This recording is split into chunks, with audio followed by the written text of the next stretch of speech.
This time on Roadkill Garage, it's a 600 horsepower big block swap.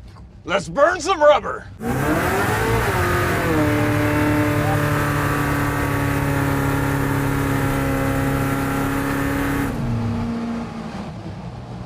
That was pretty good.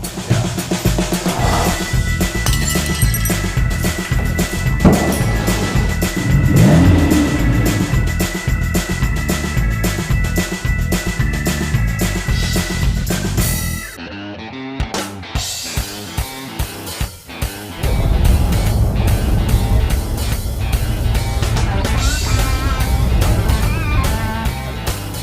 Hot Rod Garage meets Roadkill Garage. Yeah. Ah, yes. So now it can be revealed. My grand scheme. Tell me about it. So you know how I'm into land speed racing? Yeah, sure. I am dying to set records at El Mirage, and they have classes there for pickup trucks. So I had this scheme that I could build a truck to set a record, and that's why I got the long bed. But then, Yeah. Tony and Lucky on Hot Rod Garage got this 67 C10, and it was a long bed, and they shortened it up and everything. And so I was like, ooh. That's really, really nice. And I collected it. So my scheme right now is the long bed becomes the race push truck and tow vehicle, and the short bed becomes the land speed race top speed vehicle. I can see it now. Freiberger, that's brilliant. Really? Yeah, man. I thought you weren't gonna like it. No, I love it. Really? Yeah, you're towing the Land Speed 67 Chevy C10 with a long bed. Right. Yeah, that's But perfect. the problem is that 292 is not gonna cut it, and so, No. you know that 454 we've been testing on Engine Masters that makes like 630 horsepower? Yeah. Right in there? Yeah, I like it. that's the plan. Yeah, let's do it.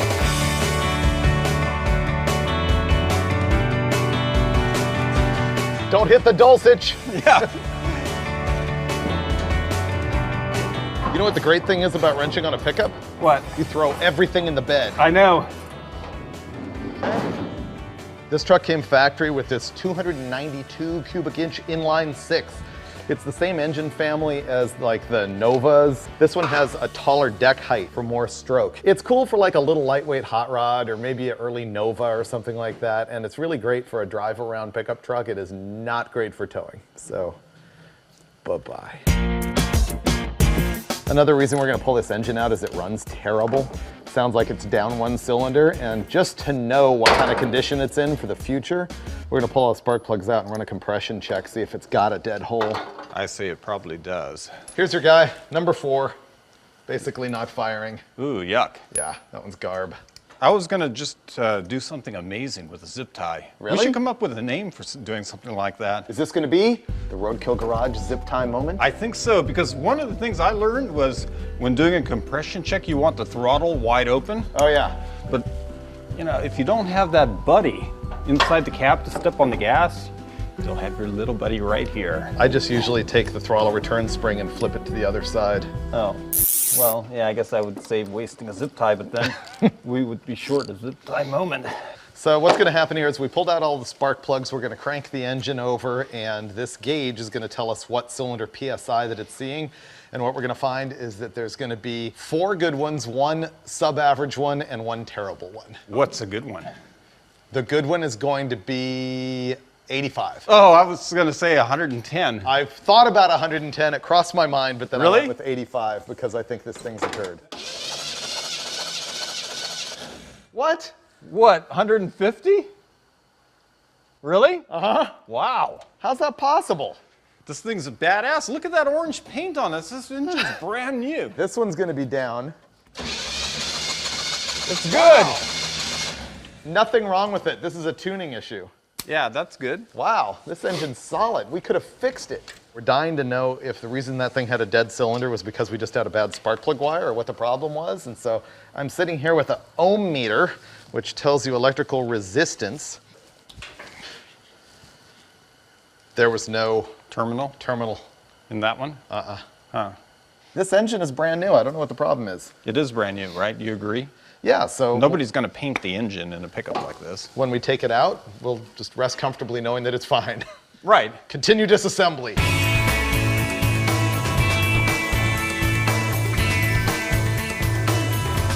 Man, this thing's coming apart like butter. All I've got left are the bolts here at the back U-joint.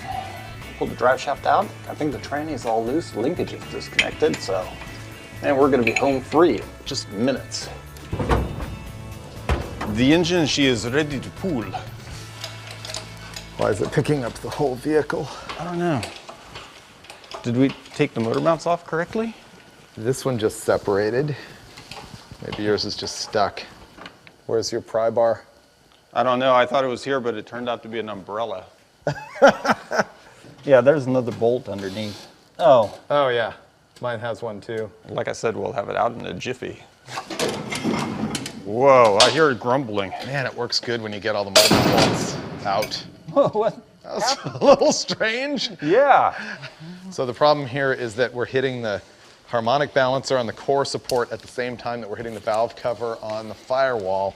And so Steve's gonna go get a ratchet strap and try and pull from here to force more angle into the engine that won't slip out at the last second and kill us. Well, that's a distinct possibility, but I'm hoping not. Can you work the ratchet from where you are? That's gonna slip right out of there. It's already on its way. Oh no. That's really secure. I don't want to be halfway up and over the core support and have that slip out. Okay, I'll admit it's not that nice of a rig. It's not. No. There we go. That's what we needed. This is an ungainly beast of an engine.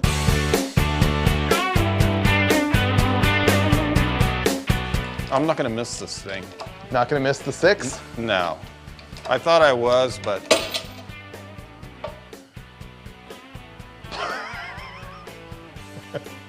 Oh, hold it a second, please. In the unlikely event that the bolt shears, then that whole thing comes out and, you know. The unlikely event of a water landing. This is gonna give it a feel safe. So I'm gonna climb into the engine bay. And risk your life. You count it off. Ready? On 3? Okay. You're already going. Yeah. Ow! Look at the grease pins. Oh, sorry. Tell me when. Go. Ah, it's good, it's good. Okay. Great. There was no crisis involved. No.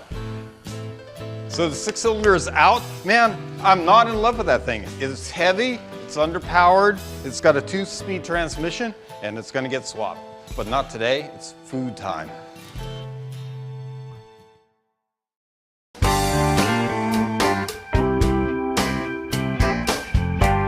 Ah, morning. Sun's out, roosters are crowing, dogs are scampering about, and roadkill's already struck because the pressure washer's dead. Oh, I'm super frustrated. I don't know if we should speak right now. He's super irritated. For some reason, it does everything except flow water, which is kind of a critical function of a pressure washer. All right, I'm gonna start degreasing while Dulcet sees if he can even make the pressure washer work, and if he can't, then I will just be hosing this thing off. Is it gonna work? I don't know. Is it fixed? I hope so.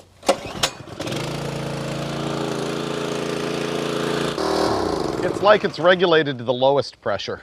You don't know how much of a crushing blow that is.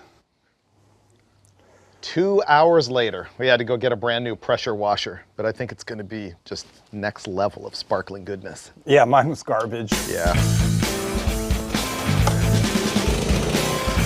Oh! Wow, that's cleaning up pretty good. Oh yeah, nice.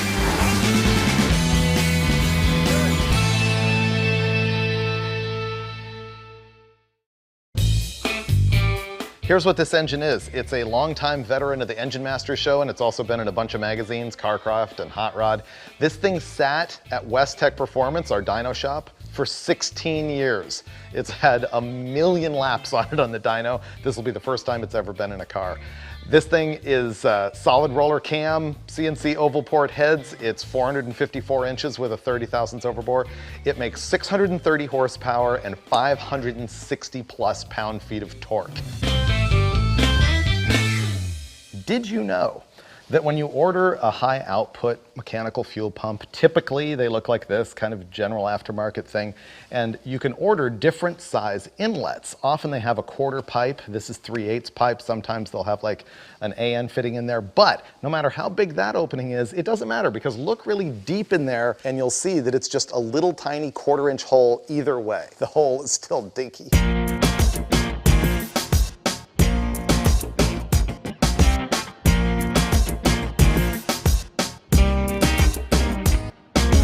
GearStar is the official transmission of Roadkill, which has made a lot of crazy things possible. Falls under the category of great parts on bad cars, which is what we do. This is a GearStar 700 R4 level 4, which means it can take 650 horsepower, 600 pound-feet of torque. This engine is just shy of that. This thing has a yank converter in it. I think it's gonna be high stall. It's also got lockup, so it should be able to cruise on the highway. Whether it'll tow really well, that's another thing I didn't really break the news to GearStar, so we may end up changing that later. Wow, this is gonna be the greatest trans install ever. Tell me when you think the height is correct. I want you to call it from there and be exactly on the money. Oh, I will. Okay, go. Really? Yeah.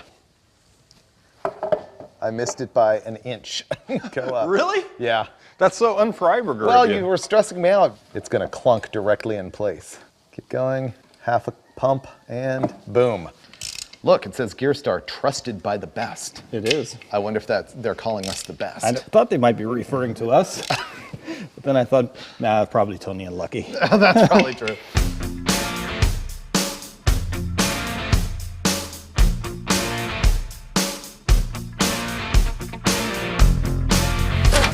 Yeah, eventually this truck's gonna need a suspension rebuild. Nah. Really? Drum brakes, worn out bushings, 600 horsepower. It's the formula. I can lie here in the space blanket. It'll be like a bedtime story. Instructions. Remove the old perches from the frame and cross member. Step 2, install the new perches onto the frame and cross member. That's pretty explicit. Okay guys, what we're doing is we're putting on new frame brackets that are gonna accept the big block engine. But the thing is, there's not enough clearance in the frame, as far as the width here, to capture these bolt holes. So the frame needs a little bit of a notch.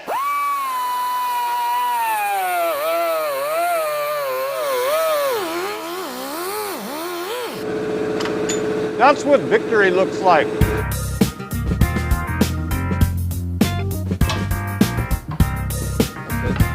We're in the tunnel. He's coming up with the trans. Things are looking happier. It's gonna just plop right on the motor mounts. I'm ready for a plop. Man, we're throwing the headers in, it's going pretty well.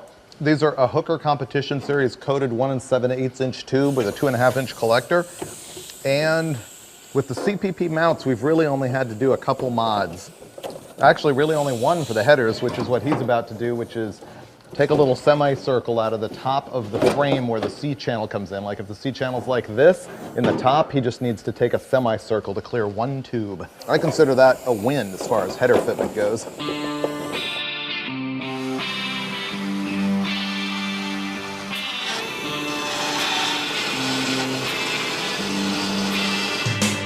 It's on. This header's clearing.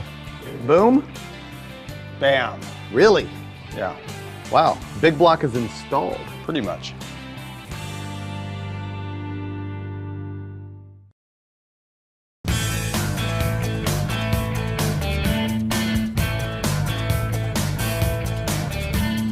It's getting cold in here, and I've got Dulcich down there doing the dirty work, making the trans cross member happen. Will it run today? We always promise that it will, and then it won't. Okay, I've got the engine on the #1 cylinder on the compression stroke. Now I'm gonna drop that in. Generally on these HEIs, this is right about like that once it's installed properly. I've got to determine the drive shaft length because obviously the spacing is different with the different transmission. So that's going to mean that the front piece of the drive shaft or the front segment from here to here is going to be a different length. So I've installed the center carrier bearing back here because this is a 2-segment drive shaft, which we're going to measure right now. That's why the hanger bearing is bolted in place. and I'm gonna measure right to the end of the output shaft, and I've got 31 3/8 inch. I made the list, Dulcich, it's ugly. It's long. Brake line and fuel line off the header, drive shaft, fuel pump, fuel feed to the carburetor, throttle linkage, TV bracket, adjust the TV cable, vacuum fittings for the PCV and the lockup, wire the lockup, shift linkage, torque converter bolts, torque converter shield, oil filter, distributor gear, distributor hold down, exhaust system, parking brake cable. Boy, you went through it pretty quick there, Freiberger. Wait, wax. Wax? No? What do you, wax what? The truck. The whole thing? Yeah. I don't know, we get the detail shop to take care of it for us. Really? Yeah. Okay. All right, something's off the list.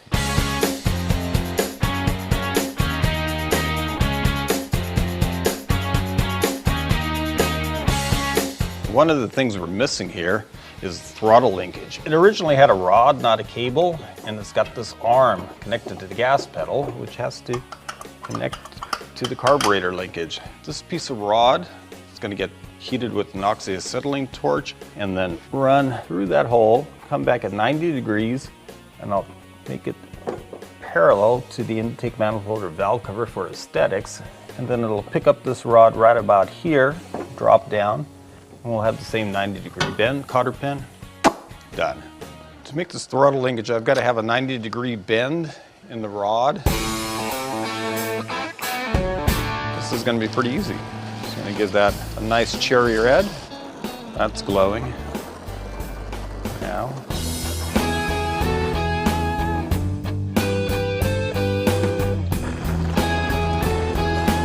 There we go, 90 degrees. That's wide open. Is the carb wide open? Yeah, basically, that's somewhere in there. I'm going to put a coupling nut on here. I'll have to go to the hardware store for that. No. Yeah, but we need to get some other fasteners for the fan. Yeah. Here. Oh, this is a handy pointer. We'll put the gear in the distributor here. Yeah. We need a spacer on the fan pulley. The alternator needs to be wired, and then we'll complete the throttle linkage. You better be good.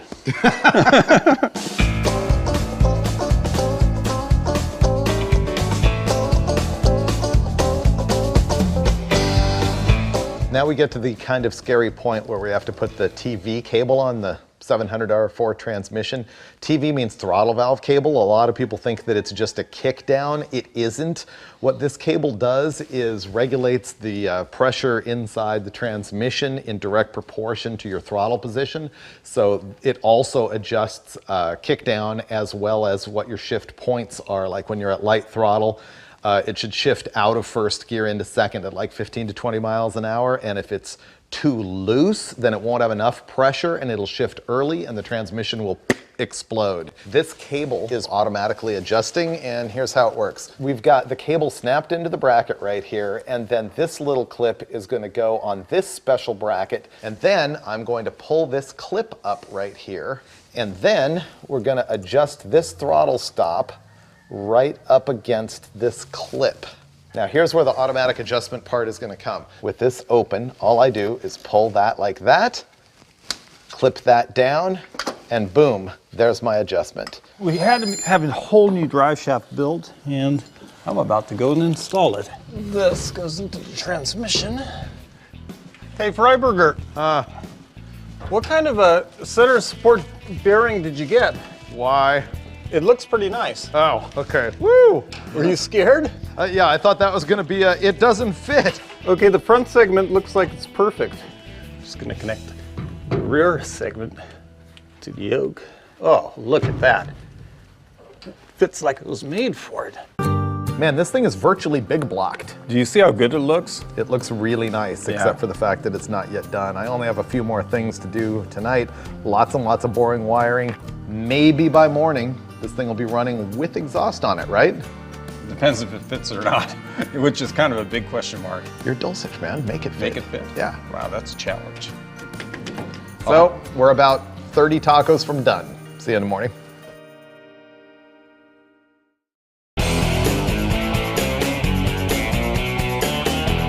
We were here till 3:30 in the morning last night, and I feel like I've been run over by this truck. We couldn't fire it up because I lost the little collet for the oil gauge line. That one little thing the size of a grain of rice prevented us from firing this up. What do you think, Freiberger? Will it start on the first turn? Yep. Stop! Stop! Remember that fuel line that you tightened? Which one? The one that's leaking everywhere? Oh, I tightened those. Apparently not. No, you didn't. How tight do you want to ramrod those? Well, tighten those. Anything more than finger tight would be a good thing. I thought those were pre-tightened. Freiberger? Yeah. I have to commend you on a great job stabbing the distributor. Thanks. Now, if it turns out to have 35 degrees total advance, I'll be a win. I'll buy you a drink. Wait.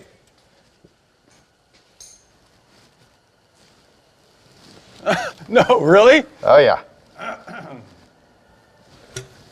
Wow. Okay. Read it and weep. Really? Wow. We don't even need this thing, do we? Nailed it. Yeah. I don't even know why I have that thing. Okay, we have to drive it and make sure of the utmost importance that the TV cable is adjusted right. Oh, that didn't work. Rescue from failure. We actually put that transcooler on there. We were super proud of it and everything. And who could have seen that this lip on the hood actually folds right over this edge?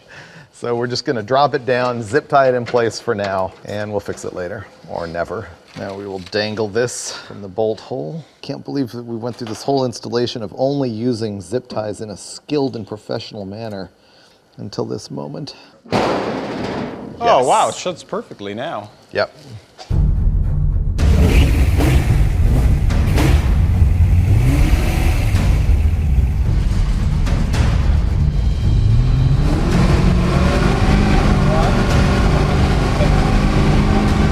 I think that's a little soft. Yeah. Yeah, I'm gonna adjust it.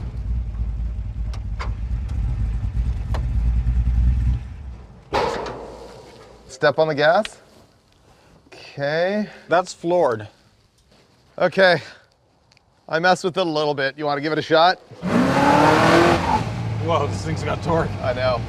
I think it downshifted. Oh yeah, it did. Oil pressure good. Water temp perfect, right on 160. We're getting all 4 gears. And they're not shifting too soon. Yeah. So I think we're there. I don't know how fast we can cruise and still smoke the tires from a roll. We're 30 right now. Oh yeah. Oh, look at that. Wow. It just laid patch. Wow, it sure did. Wow. Okay, so 30 is about the key. Ooh, I bet you our Brody capabilities are far improved. How are you going to find out? Oh, how would you help to find out?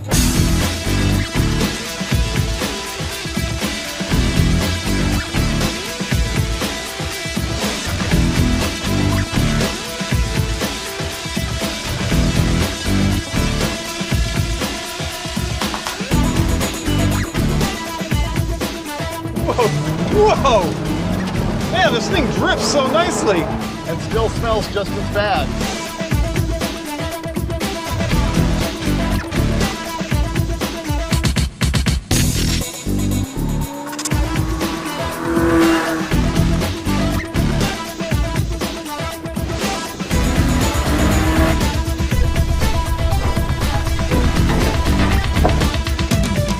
Well, this is going to be our first test. We're actually going to put our small truck on our tow truck and find out if it'll tow. Once again, I've got the wrong torque converter. My fault. It's got the wrong cam. It's got the wrong everything for a tow vehicle, but we're going to try it anyway because we're roadkill. Big giant roller cam, loose converter.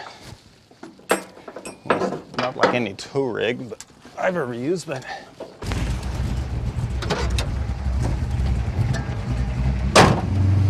this is a bad idea. Yeah, I know. It's not a good idea. You know what we need to do is look at that bumper. Yeah, that too. It's sagging down. Is it really? Yeah. This isn't gonna make it. This bumper cannot take it. So I think our plans are foiled. Literally the bumper's bending and coming off the truck. So obviously we're gonna need a whole lot more upgrades before we can make this happen. Want to go do donuts? Sounds like a plan. This is a fail for sure. This is a total fail. And did you hear how bad the converter's slipping, just backing the thing up? Yeah. Look at the sag. So don't count on Roadkill Garage to teach you how to build a tow truck. But if you want a 600 horsepower truck that does hella burnouts, you've come to the right place.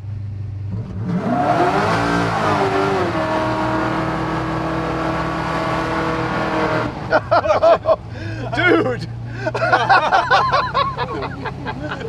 Wow. Wow, I actually didn't expect that. It would have kept going. I lifted because I could tell you were starting to panic. No, I did. So the C10 doesn't end up being the tow vehicle that I hoped it would be. It just has too much camshaft and too loose of a converter. But even with those racy parts, I love the truck. It's a way better driver than you might think. It cruises 80 miles an hour at just 2,200 RPM thanks to that GearStar overdrive. It cruises in traffic easily too and doesn't even overheat. I don't mind the manual steering or the manual brakes. It turns out that the 67 C10 is nearly perfectly engineered in stock trim. It only needs 600 horsepower in overdrive to make it an ideal cruiser. And it smokes them for distance almost as well as the Crusher Impala. Even so, I admit I'm probably going to put in a hydraulic cam instead of the solid, and it needs a tighter converter. But if you ever see it on Roadkill Garage again, it'll be in the background as a driver, parts chaser, maybe even as a tow truck. But the real question is if you will ever see that short bed again, ready for 200 miles an hour. And the only way to find out is to stick with us here at Roadkill Garage. All right, I'm at the point of mandatory and optional steps to get this thing running by late today so that we can be cruising it around tomorrow before we have to go back to actual work. Mandatory drive shaft. Hopefully that's coming in later today. Fuel feed, that tends to be mandatory, and we're both still hoping that that mechanical fuel pump actually works since it's questionable. I'm making a priority list, still check. Oh, everything? Fans, cooler lines. Hey, the optional list is not very big. I know. Everything is mandatory.